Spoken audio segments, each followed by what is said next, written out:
Dans cette vidéo, vous allez connecter les équipements immergés connectés et comprendre leur fonctionnement.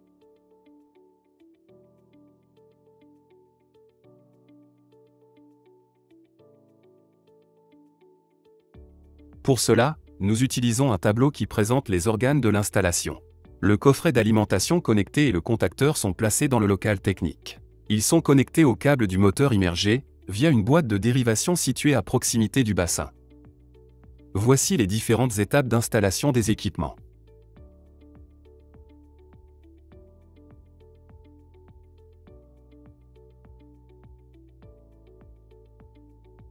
Tout d'abord, assurez-vous que le boîtier n'est pas connecté à l'alimentation.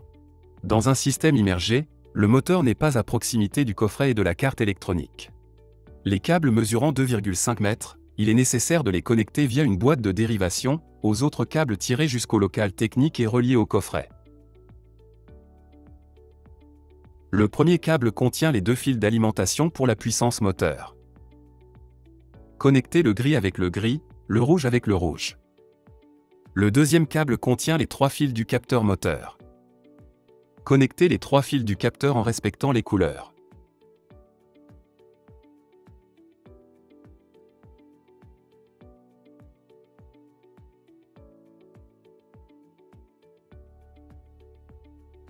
Commencez par dévisser le couvercle du commutateur à clé.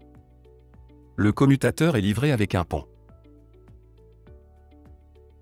Les trois fils tirés, marron, bleu, jaune et vert du commun, se connectent au bornier du contacteur. Commencez par faire passer le câble par le presse-étoupe.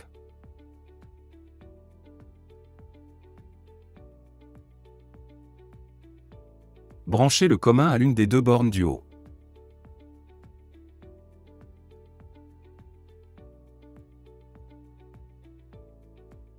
Puis connectez le câble du sens 1 et celui du sens 2.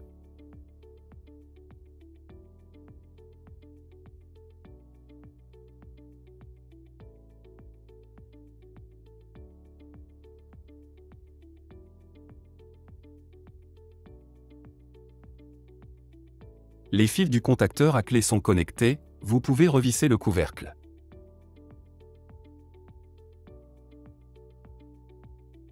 Les connecteurs neutriques se connectent par branchement et verrouillage d'un quart de tour. Connectez ainsi le connecteur gris foncé du contacteur à clé. Passez au connecteur bleu de puissance moteur. Connectez enfin le connecteur jaune des capteurs moteurs.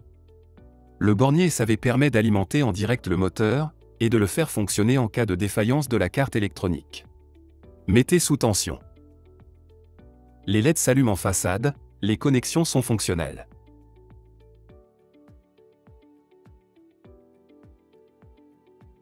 Mettez le coffret sous tension.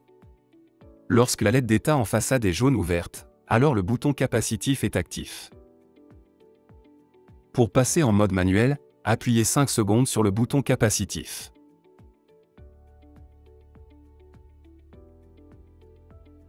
La LED s'allume en vert, vous êtes en mode manuel.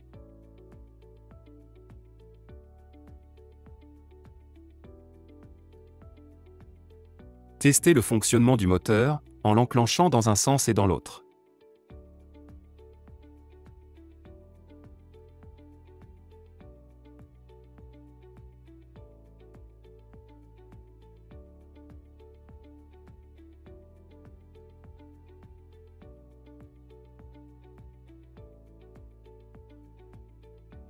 Le signal est bien reçu, la LED en façade clignote en vert et en bleu régulièrement. Si les sens du moteur ne sont pas bons, appuyez 5 fois sur le bouton capacitif en mode manuel pour les inverser. Le sens de rotation est inversé.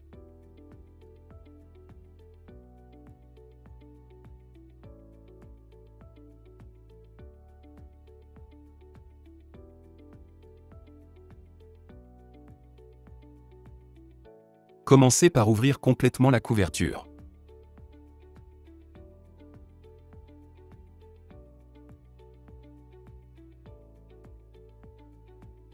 Démarrez la programmation en appuyant une fois sur le bouton capacitif. Lorsque la LED clignote en vert, fermez la couverture. Une fois la position atteinte, validez en appuyant une fois sur le bouton capacitif.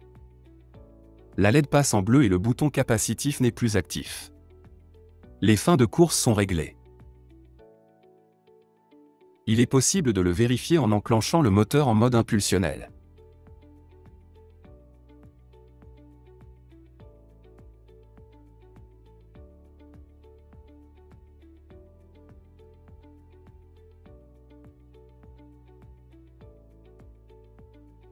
Lorsque la LED d'état est de couleur jaune, appuyez 2 fois consécutivement pour lancer la procédure d'appairage de la télécommande avec le coffret.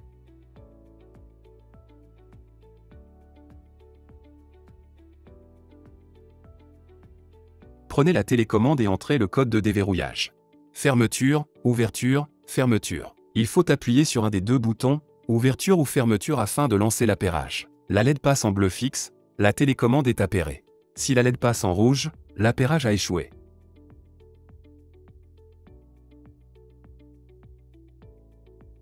Le coffret connecté est livré en standard avec un câble de 5 mètres, pourvu d'une antenne 0 décibel à son extrémité.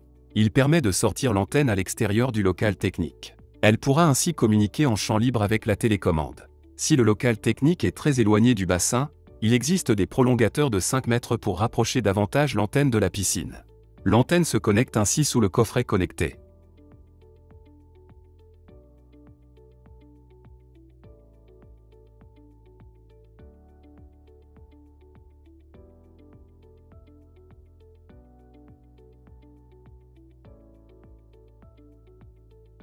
Une fois les réglages terminés, il est important de remplir la boîte de connexion avec le gel fourni, afin de garantir une parfaite étanchéité du système, et ainsi, de vous prémunir d'un quelconque dysfonctionnement.